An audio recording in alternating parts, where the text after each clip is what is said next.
HP Media. Soki oza ko jire selon parole nzambe te parole o eko condamner yo. Eko condamner biso bandeko na to agir selon la parole. Ndenge parole ezo senga biso yazali solo pona basi. Na boyi bana na ngai babunga nzela. Papa boyi bana na ye babunga nzela. Église bolata bilamba. Abe église to lata bilamba. Église ezali mutakala. Église ila solo église ezali yo na ngai. Na kati na bi église ezali yo na ngande ko na ngai yo na ngande toza mutakala. Ngai na yo to lata bilamba. Elateli wana eza yango te. Lera solo bilamba ya kukola kisangai. Alakisi ngai mwana mwasi alati elamba. Alati kolan, alati pantalon, alati elamba mabele libanda, alati nini elamba nini complet moko na moni mwasi alati complet ya kolan na pili likolo mais libumu katikati na nyoso tu polele. Biloko na nyoso tu azolakisa ngai pona kopesa ngai image oyo azolobela. Donc na kati wana na moni ba pantalon, na moni ba kolan azoloba lingi yango te. Alingi yango te.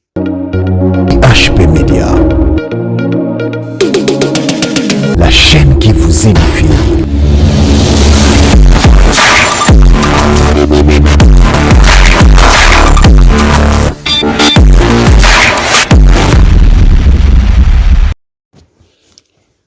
Shalom, peuple de Dieu. Shalom, bananzambe nyonso tu.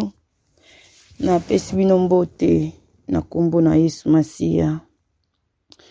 Na ye na message oza de la part du Seigneur.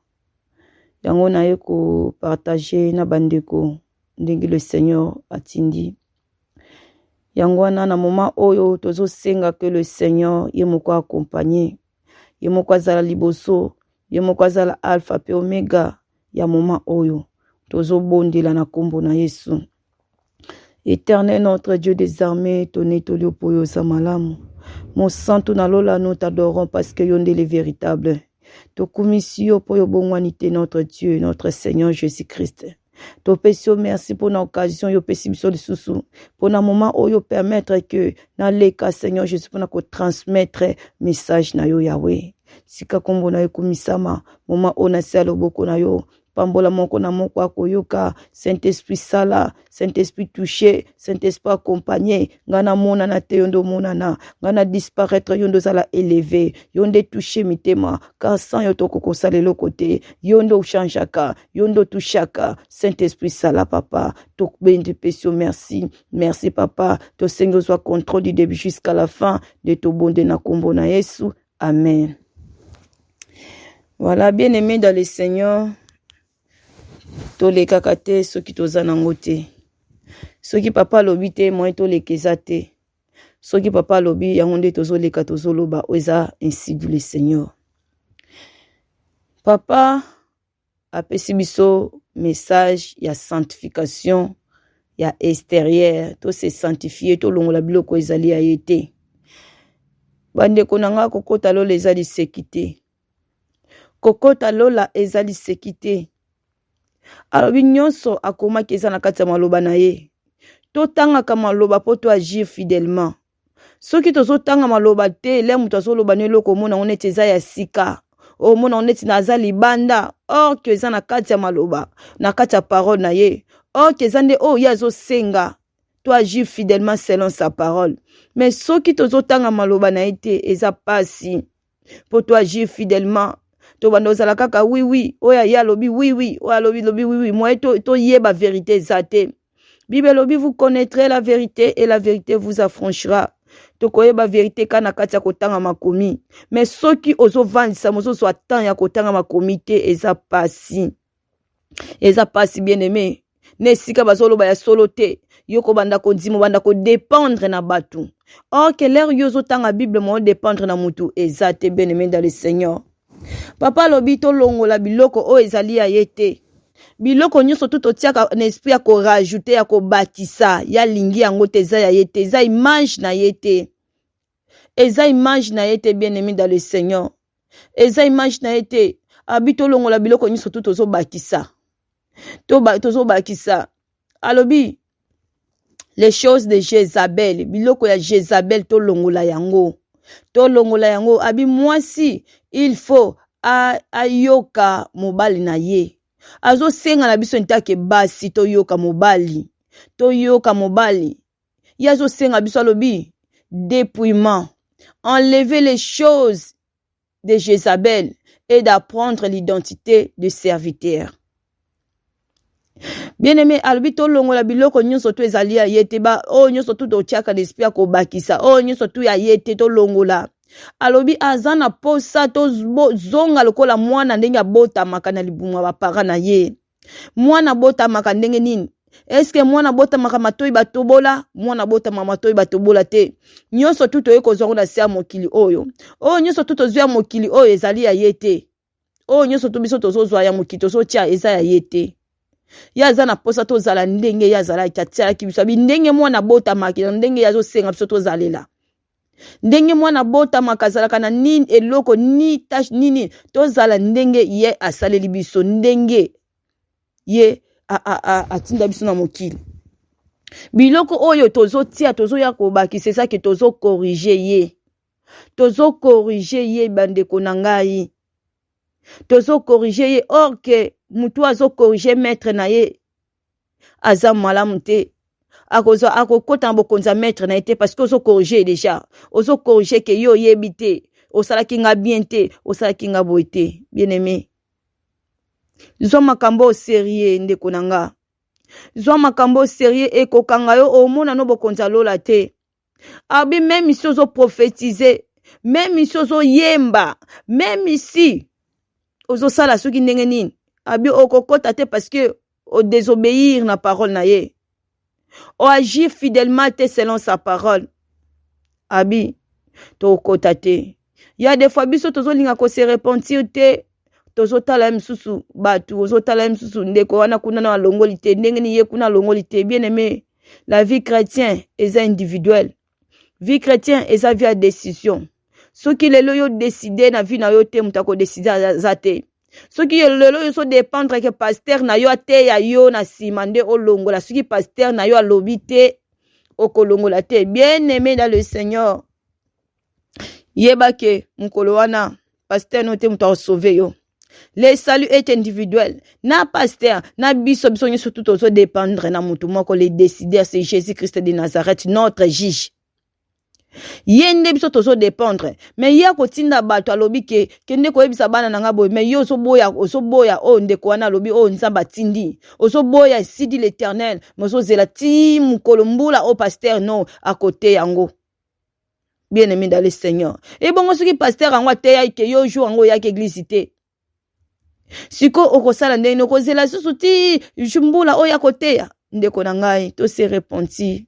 Le Seigneur ozo senga biso to se repentir alobi to longola biloko a Jézabel biloko nyonso to tozo tia ezali ya yete to longola to abandonner ba rajou nyonso to tozo rajouter abito longola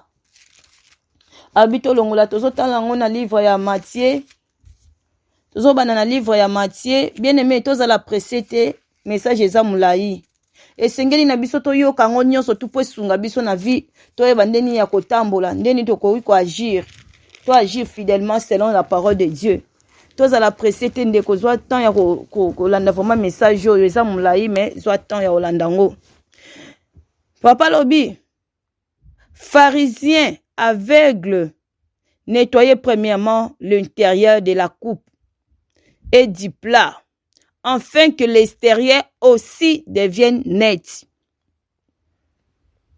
Le Seigneur azo yebisa biso toza ba aveugle. Toza ba pharisien aveugle tozo monate qu'il fallait que to nettoyer na intérieur du plat. Intérieur mitema na biso likamba mitema bien aimé la fois passée le Seigneur a passé qui message à mitema. Na invité su bolanda ki suite. Message à mitema to nettoyer non l'intérieur nyonso ebanda na kati ya mitema po ebima na kati ya nzoto ebanda no na kati ya mitema po na kende kozwa eloko bo c'est-à-dire ki na lula ki mwa mwasi nazali kitoko atiaki yango azali kitoko na kati ya motema na nga na luli yango esali ke loboko ekende kozwa ese manifeste na ba art po likambo ebima na kati ya art ebandaka na kati ya motema abi nettoyer d'abord l'intérieur ce qui l'intérieur na biso eza malamu abi l'extérieur aussi donc tous les deux il faut l'accompagner. Tous les deux, il faut l'accompagner. Tu nettoies d'abord l'intérieur et l'extérieur aussi. L'extérieur aussi est à la net, est à la propre. Et tout ça n'a reproché ni dans l'intérieur, ni dans l'extérieur. Le Seigneur nous demande de se dépouiller. De se dépouiller. To longola. Et extérieur, na biso biloko o ezali ya yete to longola. O ya kela yo te to longola. To longola. Bien aimé, le mot ya dépouillement, eza mot ya sikate. Tam susoso loba muangwe uti wapi. Muangwe uti wapi, eza dépouillement, eza sikate. Mot ya dépouillement, eza sikate bandeko na ngai.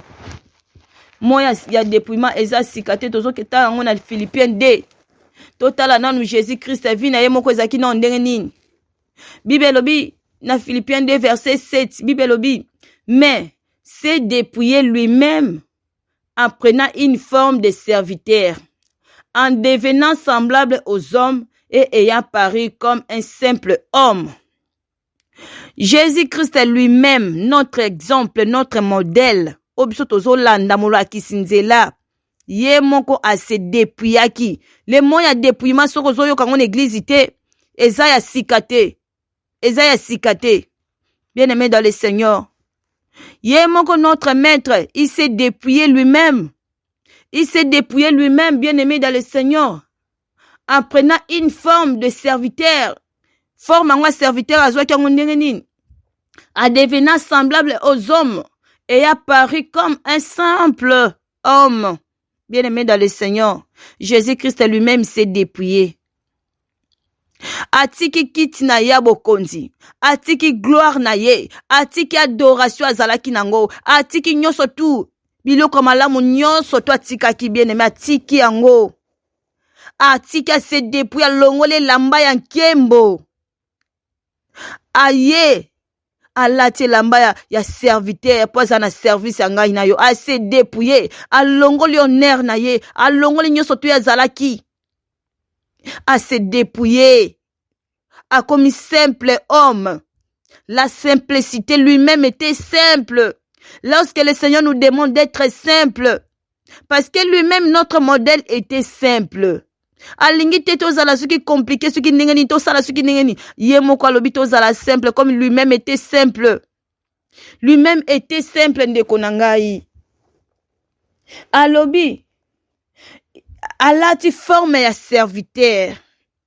Serviteur azali o azana kata service ya batu mususu celui qui a dans le service des autres.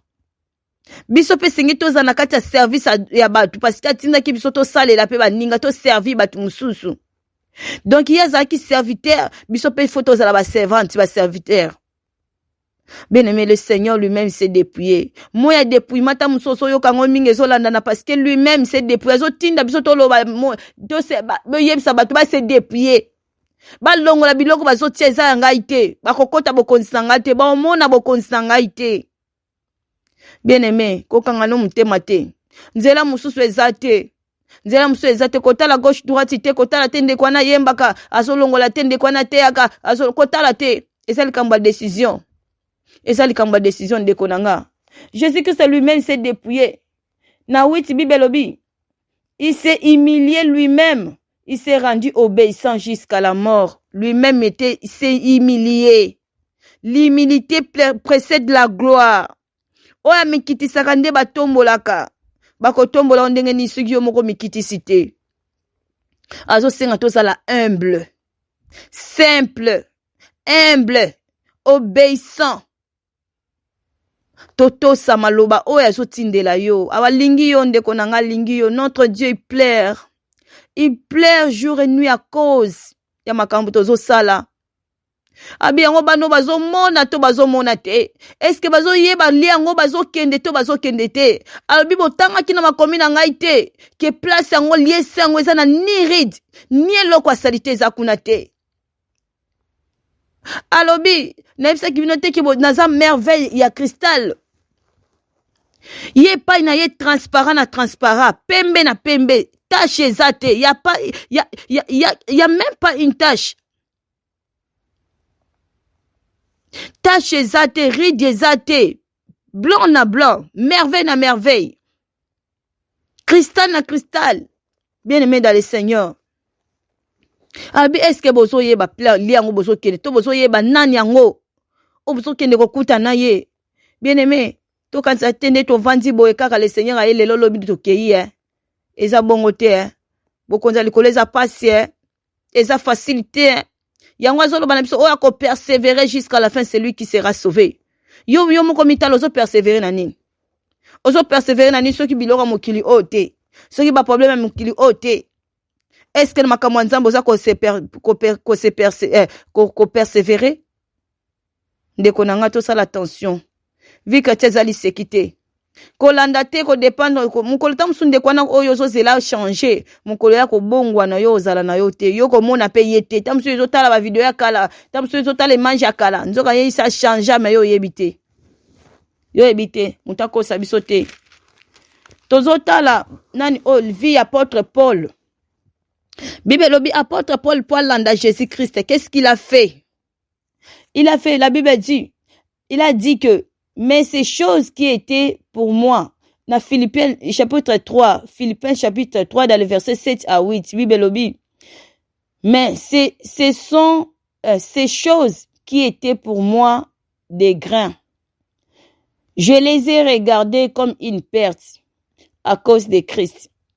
Oh, nyonso te bande ko sepelisa ça qui bien pona yende konanga amona kango lokola perte à cause de Christ.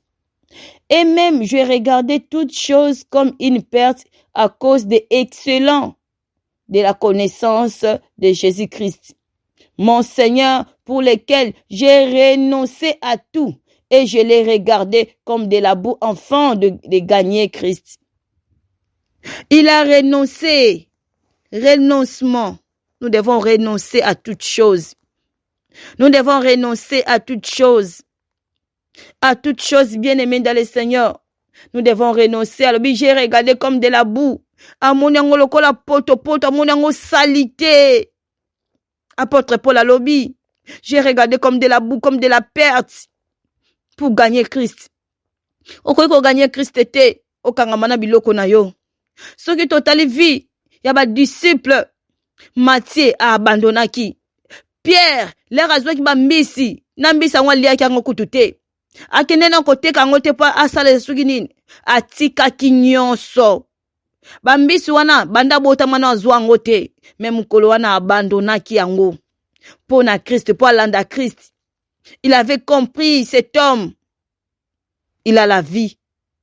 Oya pesa ka vie ezaye il a compris atika ki nyoso tu ba barke nyoso te toni samaki na mbisa abandonna ki yango et pas trouver ki yango lokola perte parce qu'il a tout laissé.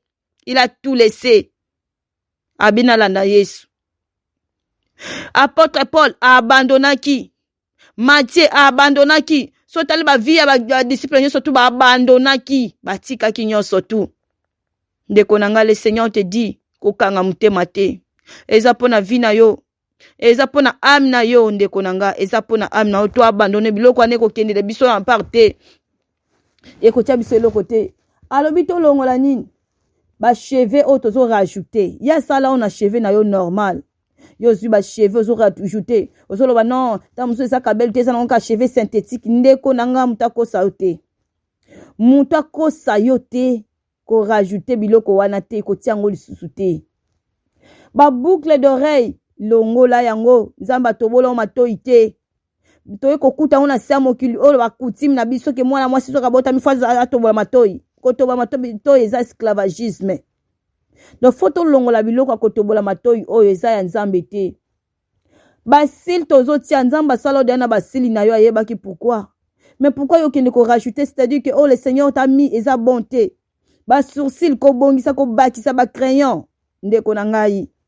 Donc nzamba sali o mona ngo kitoko te tika na bakisa bo tika na bakiso zo corriger maître na yo. Bible lobi malheur à celui oazo corriger maître na ye. Ba rouge à lèvres nzamba salombe ba rouge te salombe ba couleur te. Soki alinga ki salo bonga alinga ki salo bongo soki salio ndenga salio accepter comme ton Seigneur t'a créé. Accepter cela. Ba persil ba maquillage apé so couleur na ya normal parce que ozo tia maquillage parce que ozo mona teint oyo za nango simbité. Ozo mona ten oyo ozo nango ezo sepelisa yo te. Yango moni ke natia maquillage pona benda beauté. Bien-aimé, le Seigneur a dit enlever ces choses-là. Et kokoti so bokonza likolo te. Ba bijoux nyonso to tiaka, ba bague, ba bracelet, tout ces choses, enlever ces choses. Les ornements, enlever. Les ornements d'or, enlever ces choses, bien-aimé dans le Seigneur. Abi enlever. Enlever, bien-aimé, to longola na biso ango. To longola na biso ango. Alobi, na livre ya Job. Job chapitre 34 dans le verset 21. Car Dieu voit la conduite de tous. Nzamba talaka conduite ya mutu na mutu. Il regarde sur les pas de chacun. Le Seigneur nous regarde sur les pas de chacun. Ba art nyonso so sala. Makamu nyonso to so tia. Amona nyonso eloko moko te bombami na misu na ye. Donc to sala na biso berère te. To sala na biso erreur te, bien-aimé dans le Seigneur. To sala na biso erreur te. To so tanga na kati ya livre ya Esaïe. Likambo ya ornement, bien-aimé, makambo na oyebisa bino. Eza nango ya sika te, eza nango libanda ya Nzambe te. Eza nango libanda te, eza nde poto yoka kango te bateyaka biso yango te. Po soki bande kote yango, eza kutu pe bateya te. Eza que devoir eza ke ya biso moko pe totangaka Bible. Alobaki te ke o pasteur atangela biso non. Alobaki que ce livre de la loi ne s'éloigne point de ta bouche. Médite-le jour et nuit pour agir fidèlement selon ce qui est écrit. La Bible dit dans le livre de Ésaïe 3, Ésaïe chapitre 3 dans le verset 16. Kuna bazolo belabiso, jugement de Dieu contre les femmes de Jérusalem. Jugement de Dieu contre toutes les femmes. La Bible dit, l'Éternel dit, parce que les filles de Sion sont orgueilleuses et qu'elles marchent les coudes tendus et les regards effrontés. Bien-aimés dans le Seigneur, les coudes tendus et les regards effrontés, bien-aimés. Tant que tu as biloko wana tolinga to apparaître ba tu soba mona biso comme orgueil mbamo elata kanzoto. Là o lati bien o se maquiller kitoko malamongo orgueil elata kanzoto so linga batuni so to ba prêter attention. Batala yo ndengo ko obongi, batuni so to ba kumisa obongi wana nde muteme sepeli. Orgueil, ok, Bible lobi ba orgueil nyoso to ba kota bokonza likolo te. Il résiste aux orgueilleux, mais il fait sa grâce aux humbles. Humble, simple. Jésus-Christ a lui-même notre modèle, comment il était. Simple, humble. Il s'est humilié. Ya atombo la kaba oba mikitisaka. Bien aimé. Et qu'elle marche les coups tendus, il regarde effronté. Parce qu'ils voient, parce qu'ils vont à petits pas. Et qu'elles font résonner les boucles et de leurs pieds. Les boucles de leurs pieds. Abi tozo tamba na petit pas, kodenda, na fier. Tozo faire sonner, tozo résonner les boucles de leurs pieds. Là tout là takaba talon na biso. Ozo tambola ton makele talon na yo ezo sala nini oyo. Ezo tia makele le po batuni so ba tirer attention que ozo leka na talon. Bien-aimé, oso sonner ba boucle, ya pied na yo bien-aimé dans le Seigneur. L'Éternel te dit d'enlever les talons. Les talons, ba ornement nyonso to tiaka. Biloko nyonso so bakisa. Talon ozo lata poni o mata. Ozo lata talon po bakisa taille. Le Seigneur a sala na taille wana te, mais ozo lata talon po bakisa taille. Pike non, naza mukuse, na lingaka biloko matisaka ngai, na lingaka biloko comme ça nga sexy. Le Seigneur alingi te tozala sexy. Alingi te tozala babiloko wana batalon longola batalon. Le Seigneur rendra sauve des sommets de la tête des filles de Sion. L'Éternel découvrira leur dignité. En ces jours, le Seigneur ôtera les boucles qui servent d'ornement à leurs pieds. Ba o batiaka basinga na makolo, otiaka basinga na makolo, le Seigneur akolongola yango. Et les filets et les croissants. Les pendants d'oreilles, les boucles d'oreilles à Kolongola, les bracelets, oh là, oh, et ça, le côté à Kolongola, et les voiles à Kolongola, les diamants à Kolongola, les diadèmes à kolongola, les chaînes de pieds et de ceintures à kolongola yango, les boîtes de santerre et les allumettes à kolongola, les bagues et les anneaux du nez, banon du nez ototiaka na zolo, otiango na zolo, botamino yango te otiango na zolo okolongola. Ngako tunatiaki banini oyo, natiaki ba or ba prozaka na minu wana wa mike wana oyo na ngola natiaka ngo. Le Seigneur so ipsanga na longola ngo, babiloko to natiaka na minu, natiaka na minu na ngola. Le Seigneur lobi na longola ngo. Na longola ngo. Donc ndenza bona zo rendez-vous pour ba longola nga yango. Alobi le bague et les anneaux, ba bague, oh bague ça nango le côté, le Seigneur zo bato longola. Les vêtements précieux et de l'argent, les larges tuniques. Bien aimé, ba vêtements précieux. Yo lingaka kolata ba prix ya bibloko ya talo. Oling kolata biloko ya cher. Ok, le Seigneur te dit, te demande de la simplicité.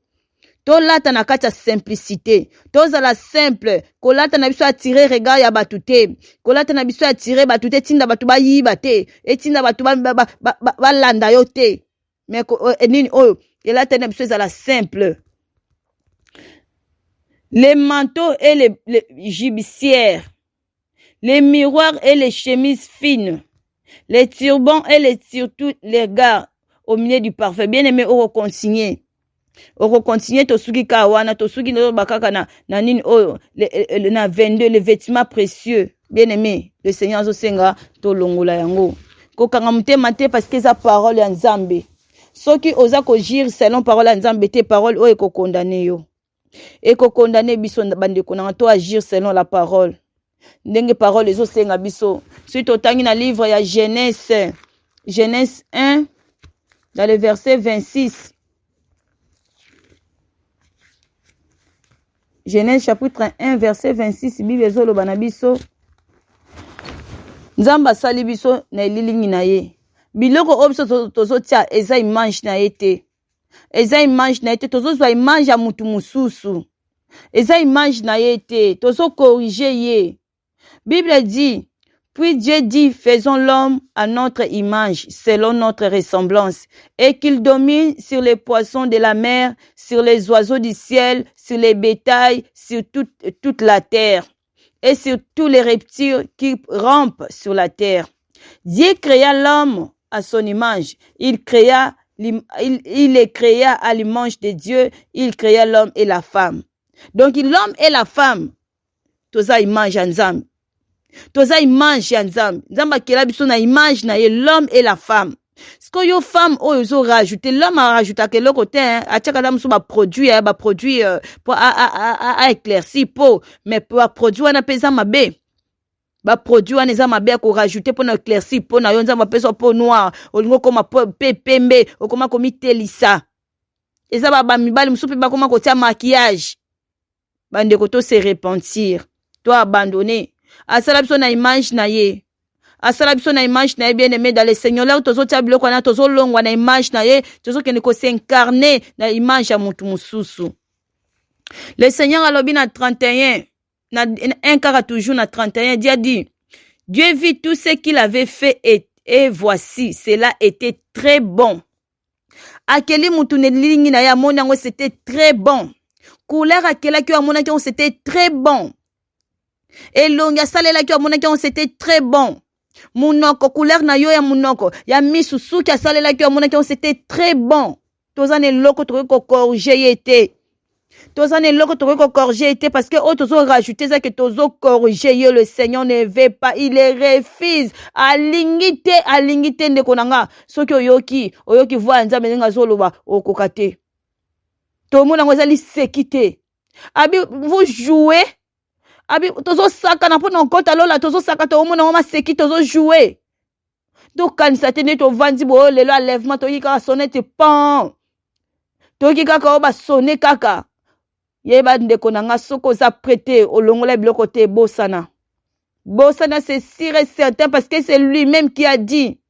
Yango so senga biso nyonso to yaka na sama kolona ye. To s'approchaka na ye. To yoka ka ye. eloko so sake toyokaka ete parce que tozoluka ye comme il faut te azosenga tolongola biloko nyonso tu abi nyonso to asalaki amonaki yango ezalaki très bon amoni eloko biso tokorige te lorsque tozotia babiloko wana tozokorige ye ndeko na nga tose repentir aye koloba so likambo ya bavêtement bilamba abi basi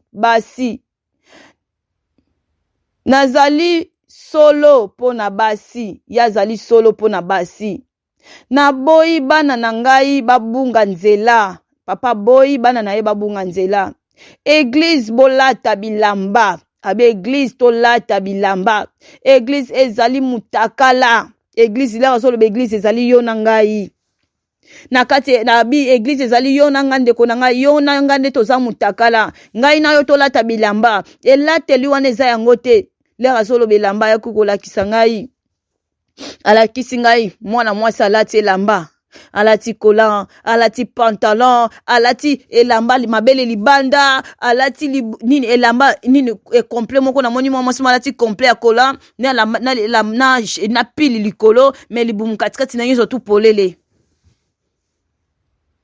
biloko na nyonso tu azolakisa ngai mpona kopesa ngai image oyo azolobela donc na kati wana namoni ba pantalon namoni ba kolan azoloba alingi yango te alobi église bolata bilamba église ezali mutakala na boyi pe mutakala na kati ya église na ngai na boyi mutakala na kati ya église na ngai bilamba ya mabe na boyi pantalon kolan elateli wana ezali ya ngai te abi elateli wana eza ya ye te le tozolata bilamba wana eza ya ye te pe biloko wana ezali ya ngai te biloko tozotia kolan eza ya ye te biloko tozotia yango eza ya ye te bolongola abi tolongola bien aimé dans le Seigneur tolongola tozotanga yango na livre ya Deutéronome 22 livre de Deutéronome 22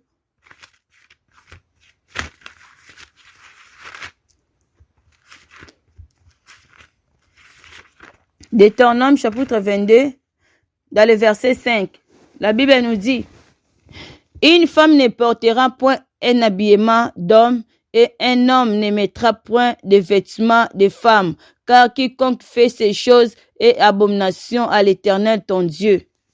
Bien-aimé dans le Seigneur, ces versets epesaka débat mingi. Epesaka débat où le Seigneur n'a pas dit les pantalons, n'a pas précisé. Bien-aimé, bandako bonde la kaka. Tuna kaka nzambe makambo nga na oloba oyo soki eza yango te. Likamba pantalon tuna le Seigneur bien tuna nzambe no sambelaka tuna e papa est-ce que kolata pantalon eza mabe akoyebisa ye moko soko zo tia tembe na oba ndeko bazoloba na onga na yekoloba ndeko nanga ko tia tembe te tuna kaka ye moko papa na biso loba papa kolata pantalon ndenge serlinda lobi est-ce que eza ya lokuta to eza ya solo ye moko ayebiso okoza soko zo tia tembe ndeko nanga na tindi okoza na ko garder tembe te ko garder tembe te po mutu atindi nga aza baba ta lobaka alobaki na matoi nanga na yoki yende nga zo loba nanga yango na zo yebisa soko ke akoyebisa yo ke pantalon eza ya yete kola eza ya yete donc kotia nwango te kotia tembe te ndeko nanga kotia tembe te que non a préciser na yete bola que ça verset ozo lobela makamba ya kola na pantalon na osala débatté na otindo ka kene na présence nzambe kene na présence na oya lobela kinga likamba pantalon na kolan ayebisinga na kene ko loba yango ye moko aza mieux placé à ko éclaircir yo ye moko aza mieux placé parce que ba verset biblique loko ba préciser ki ka te que non pantalon na kolan yo zo tia tembe nango ndeko nanga na tindi yo pe na bondeli yo na bolingwa nzambe ko sala ko garder tembe te ko garder ba doute na yo te kende kana sama kola papa tuna ye akoyebisa yo ye moko akoyebisa te akoyebisa ko za pe na ba doute te lero zo pusa na pembene ta muso akoyebisa te non akoyebiso zalaka na kondima akoyebisa yo alobi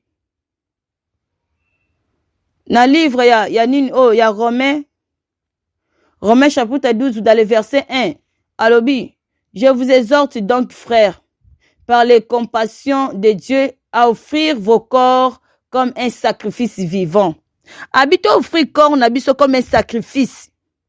Un sacrifice, toi c'est sacrifié. Toi offrir comme n'habite quoi sacrifice. Sacrifice. Là au boy bilo quoi c'est-à-dire oh c'est sacrifié pour na Yesu.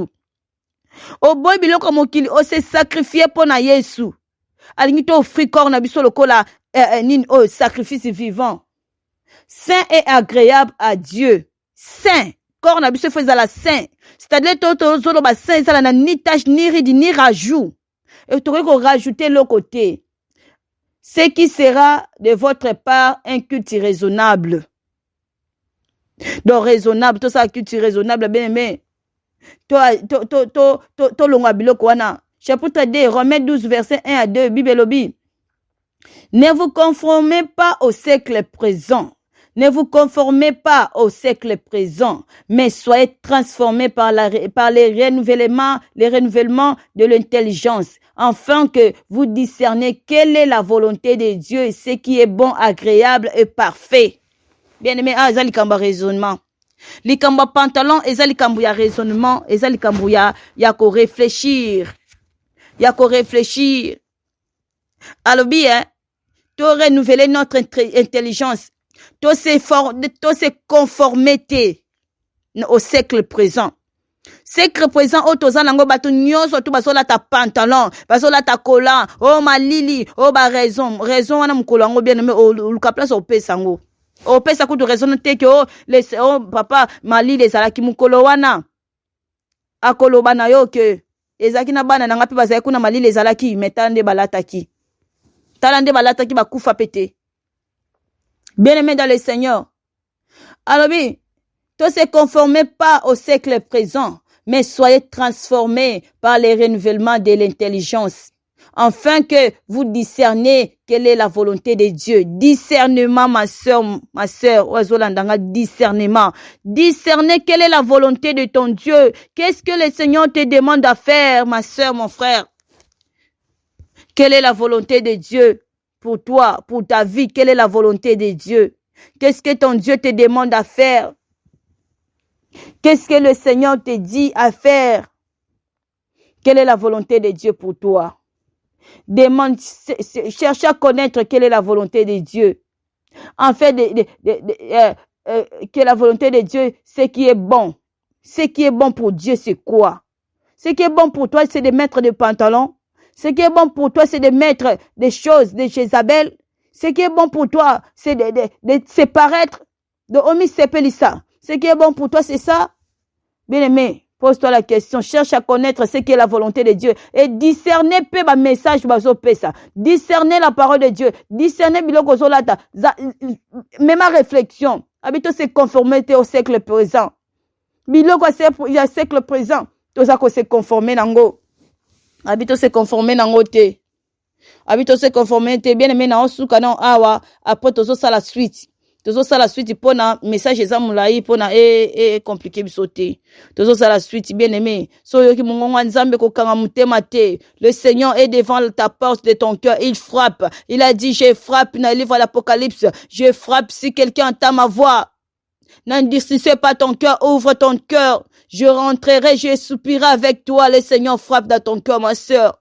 Kokanga mutema te parce que biloko ane ko sauver te. Biloko ane ko sauver te, bien aimé. Biloko zo bakisa, biloko zo la tele mabe ko sauver te. Et ko sauver te. Luko ça la plaisir ya mutu aza capable ko sauver yo. Mutu aza capable ya ko pe sauver vie éternelle. Bien aimé dans le Seigneur. Tozo continuer suite. HP Media. La chaîne qui vous édifie.